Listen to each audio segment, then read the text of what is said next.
Hello, Opening Pathways viewers. It's Tom LeNoble.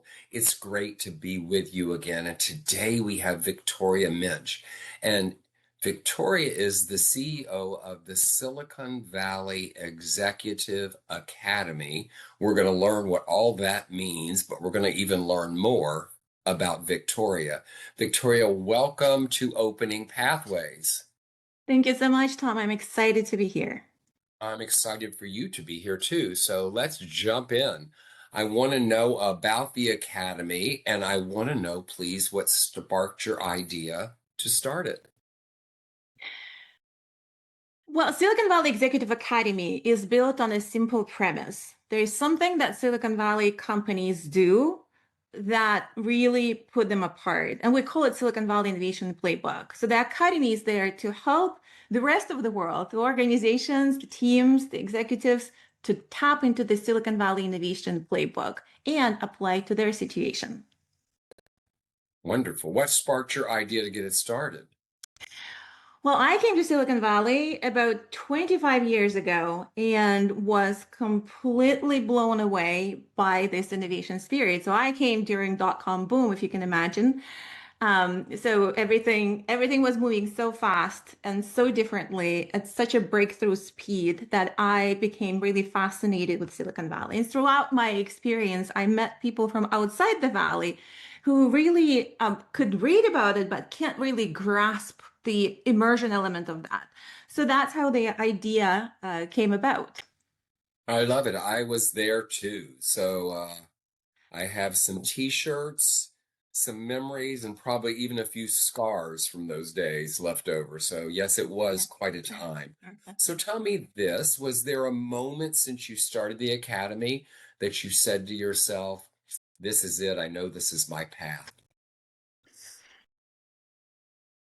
Well, I live this moment every day, Tom. I really enjoy what we're doing. And the most fascinating and to this day surprising element of the programs that we put together is really that inspiration that people get out of Silicon Valley. You know, that mindset that I don't need to be inside the box. I really can look outside of the box. And that mindset is not why it's not going to work, but how can we make this happen? So that element of the Silicon Valley culture and people and experts that we see here has a really big impact on people who go through our program. So that's probably the most rewarding element for me and surprising to this day. Love that. So I want to know, since you started the Academy, how have you changed? What's happened with you? What kind of change has it brought about for you?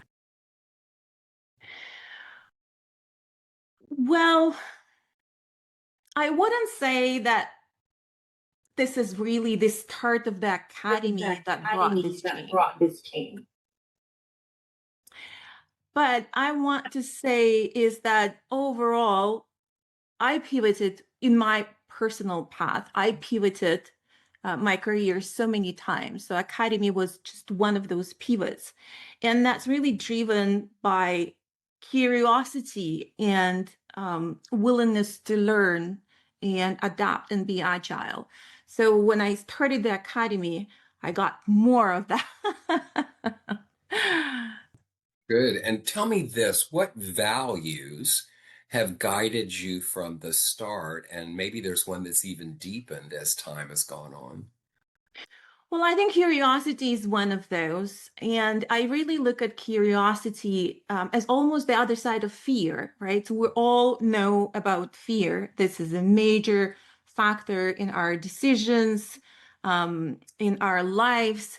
And there's one way to look at the fear and kind of stay away from action. But the other way, and that's what helped me, is to see, but I'm really curious what's on the other side of it. So I think that's kind of the value that I practice. It's not something that came naturally, like I was born this way. No, this is something that I practice. And for me, that shift from avoiding, I guess, situations that instill fear to really helping me to look beyond that. It's like, what's on the other side of it? What if it's better? So that curiosity, that's the value that I really practice consciously. Yes. I love curiosity. I've been a curious one ever since I was a little kid. It's got me in trouble a few times. And I think of fear personally as I've grown older. It's simply an opportunity for growth to me. And I love your idea about being curious about what the fear is trying to bring or tell you. So tell me this. I found on this podcast that almost everyone has had some sort of role model or someone that was involved very, very early in their life that planted the seeds of who they became today. Who was that for you? It's hard to pinpoint one particular person, but I really value learning from people around me. So I wouldn't say there's a role model, but it's kind of a collective image from people who I admired. So some of those people who, chose a different path, who didn't really follow the same road that was prescribed at the beginning. So that always brings admiration to to me. The other one is definitely women leaders who also defied kind of society um, prescribed roles. So I'd say that's more of a kind of collective experience. There were some teachers along the way that believed in me that I really appreciated, and I at first couldn't understand why they believed in me, but then started to appreciate that as well. So Yeah, I'd say that's I role like it. I models. like it. A collection of them. It's great. Tell me this. Um, where has life asked you to slow down recently? And what did you hear? This is another of those skills that I decided to practice, Tom. And that came from my experience with the burnout. I didn't know what burnout was 20, 25 years ago. So I just lived through this cycle of crisis where life kind of stops making sense anymore and really dulls the senses and dulls the motivation. Like, well, it probably because I made the wrong decision. I thought this was a career path. I thought this was the company, that's my passion, and I made a wrong choice. But then after several of those cycles, I realized that if I just change external circumstances, um, a few months later, I'm in the same situation. So I just take myself with me. So I started to actually look into what that burnout is, what contributes to that. And a big portion of this was, trying to slow down and give yourself that break. So that's one of the practices that I actually have now on my list of things to keep sane and also to allow space for not just irrational thinking, but intuitive understanding as well. So that intuition, I think, is really cultivated through those pauses. You know, it's interesting on this podcast, there's a number of people that talk about burnout, and there's two things that I've heard consistently. One, they didn't realize they were in burnout until it was quite profound. And two, that recovery is required. It's not something you just get over one day or take a nap or take a few days off. There's much more involved in it. So I think that's some wisdom here for the viewers to know that and hear that from us, because this pattern of not knowing you're in it and it can sneak up on you, as well as what's required to recover from it, is really important. Thank you for bringing that up. So I'm curious, Victoria, for you, I'd love to know about a risky decision that you had to make that paid off, and what gave you the courage to act on that risky decision? So I think founding my company was a risky decision. I had quite a successful corporate career before that. And for a while, I tried to consult on the side and really focus on my corporate career. But then there came a moment when I had to make a decision to go full time with the academy, and that was a risky decision. It's especially here in Silicon Valley. For a boutique consulting company, it's not that easy to find even people to work with because there's so much competition from companies much bigger and much more successful, right? So there's a definitely entrepreneurial element of that, and relying on my abilities to generate business and find clients. So that was a risky decision, but every day I look back and there are no regrets whatsoever. This is a bliss. It's paying off every day. And when I'm saying paying off, and I think that's the mistake that a lot of people in a similar situation making, you can't just look at the money aspect of that. Yes, so there is return on investment just from a monetary rewards, but you can't just linearly look at that, right? So you're making a quantum leap, so you have to look at those quantum changes in a sense. So um, in terms of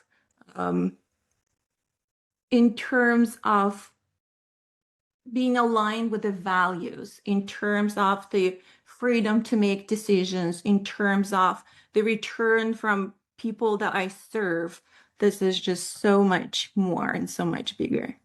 Yeah, thank you. Thank you. You spoke earlier about pivoting. How does Victoria decide when to pivot or push through? That's a good one. I mentioned my history with the burnout. So originally, it was really driven by pain for burnout.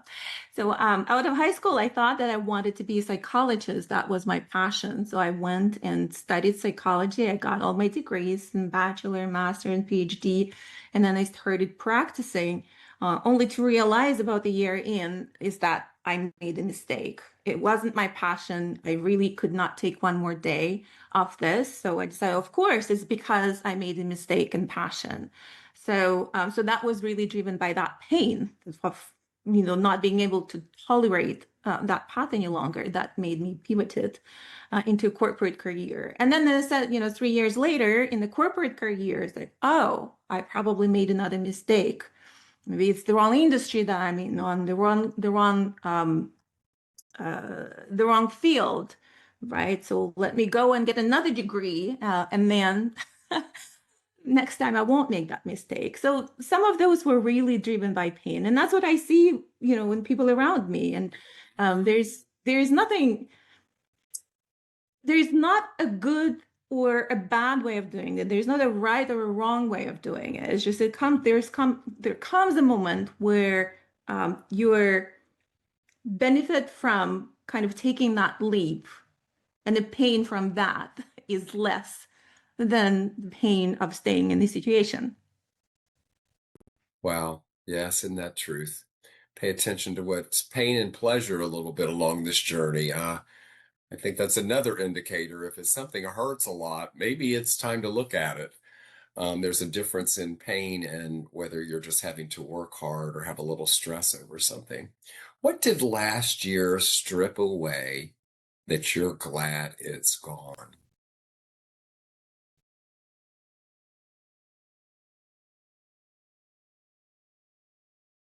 Wow, you made me think, what did last year strip away? Um, Nothing really comes to mind right away. Yeah, good. That's maybe good, right? That sometimes as we get through a year, people have processes. I know I have one that I've gone through for about 35 years that I do to close out a year and bring one in. And there's things I find that I'm like, okay, this gotta shift. This has got to move on. But maybe you're living life that way and don't have to do that at the end of the year. I love it. Um, yeah. So tell me this. Um, what's something about leadership that no one prepared you for? Mm. The main lesson about leadership that I learned over the years that it's really about responsibility. So when we look at leaders or executives or people who manage other people, for example, the first thing we think that it's power. It's not really about power. It's really about responsibility. So leader is the one who takes, I'm responsible at the end of the day. I'm going to live up with the consequences of our actions. So that leadership, that self-responsibility part of this, that's the biggest lesson for me in leadership. And to this day, that's actually what I tell people who ask me, about leadership. I say that leadership really starts with self-leadership. Um, and I think it's important, especially within the organization, if you're not at the top of the organizational hierarchy, it's important to understand that leadership is not about that hierarchy. It's not about how many people you manage, but it's really about taking responsibility for where you're at and creating that to the best of your ability to how you want it to be. And that kind of lifts up the rest of the activities and career and life and choices. Great. Tell me this. What impact are you most proud of? Not professionally, not publicly, but personally.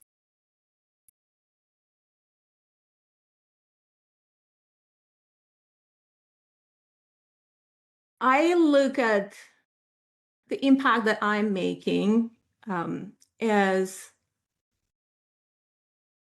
this is what I'm hearing from people around me, especially women who are in kind of high achieving women from corporate career or from entrepreneurship.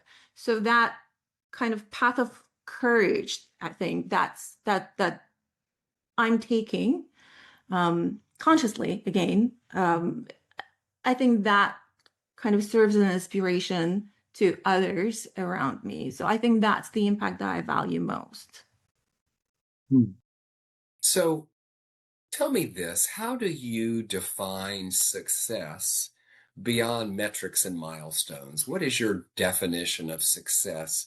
And not looking at the numbers that we keep or the milestones that we check off. What does success mean to you?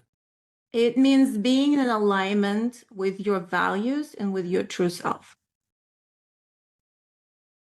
I like this wisdom you're sharing here today. So, what boundary has become critical to Victoria's sustainability?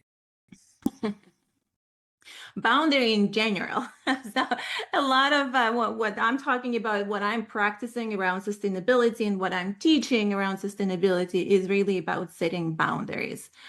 And those boundaries, again, going back to that alignment to what to who you are and what you want. I think that's important. So at the end of the day, that's one of the measures that I implemented for myself and I advise others to do is that what I'm doing, do I do it because I want to do it, right? And then, there's a different kind of side to that, how you figure out what you want to do. But once you decided that this is what you desire and this is what true alignment is, then setting boundaries around that, I think that's what really makes a difference. Have you ever said no to growth because it wasn't aligned?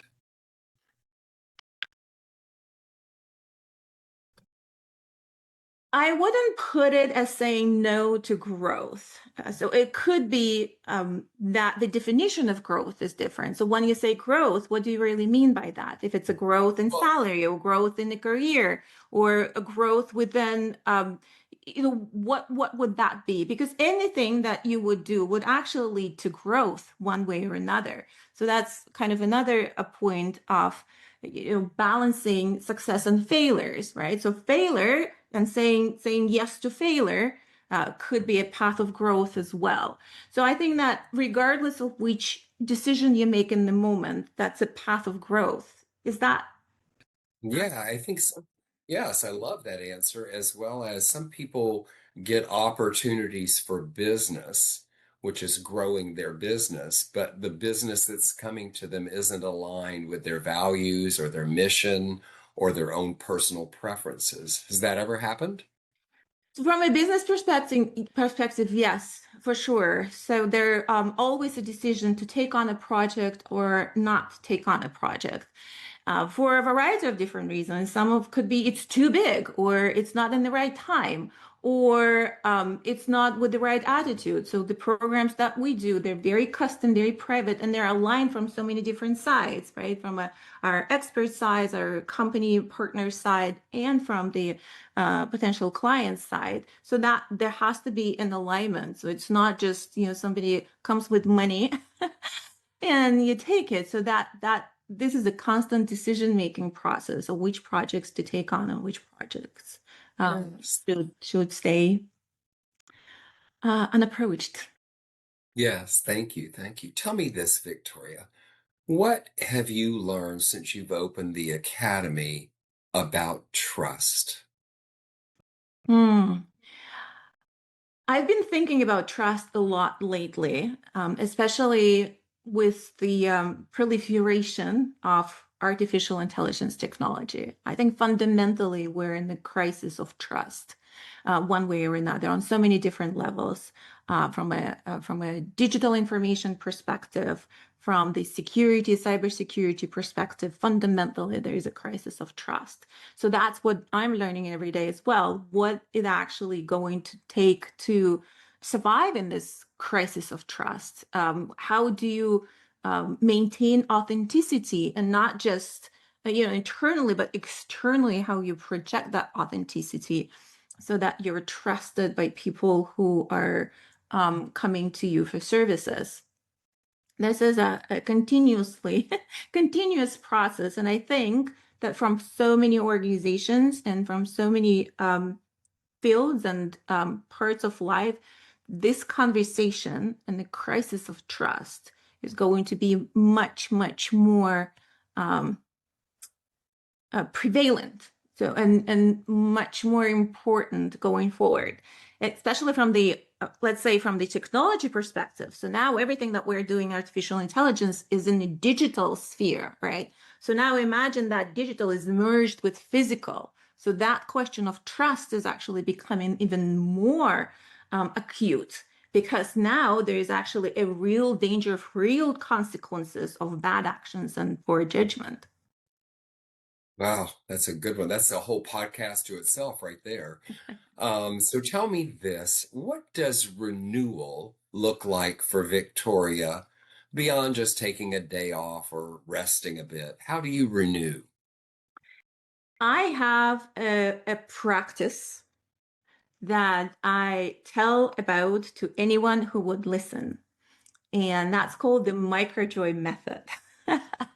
The practice goes like this. You put together a list of 20 things that you like to do. The only reason for those things to be on the list is because they bring you joy. They make you happy. Not because they're important, not because it's healthy, not because they provide you return on investment, no, not because somebody said you should. The only reason of this activity that's on the list is to make you happy. And then you take three of those and you put them in your calendar every day. Those could be small things. I really like to go outside in the middle of the day for 3 minutes and just feel the sun on my skin. It could be big things, and you build up to those big things. But that's the practice that I do that gives me that renewal and really replenishes energy.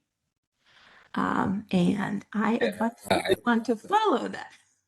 Yeah, I love this. Especially, I love the idea of calendaring it. I work with a number of clients that don't have time, whether it's exercise, whatever it is they bring up that they don't have time for. Often the key of just the first baby step is put it on your calendar. Make it like your other calendar items where it's non-negotiable to do it.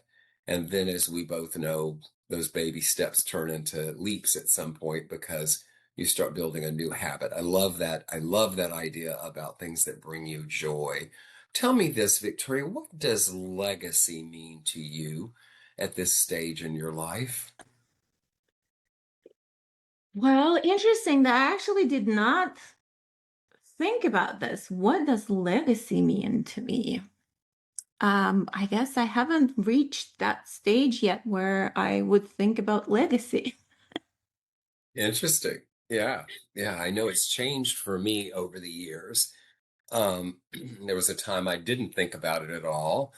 A time I even thought that maybe it was about me and something I was doing or that I would leave behind. And that's changed to today, where I think it more is much more about things that I start in the world with my philanthropy or other things that continue long after I'm gone. Because quite frankly, people won't remember us in a number of years, um, as is evident by people and things we don't remember today. So tell me this, what is your boldest vision of what comes next? Hmm. I dream of the world where everyone is fulfilled in what they do. And that's my boldest vision. When we start value our contribution, not based on the contribution of the GDP, but in the process of really fulfilling and uncovering and using our talents and unique abilities. I love that. Yes, this wild world we're in could use a little of that for sure. So tell me this, if a very, very, very young Victoria was watching this podcast we're recording, what would you tell her?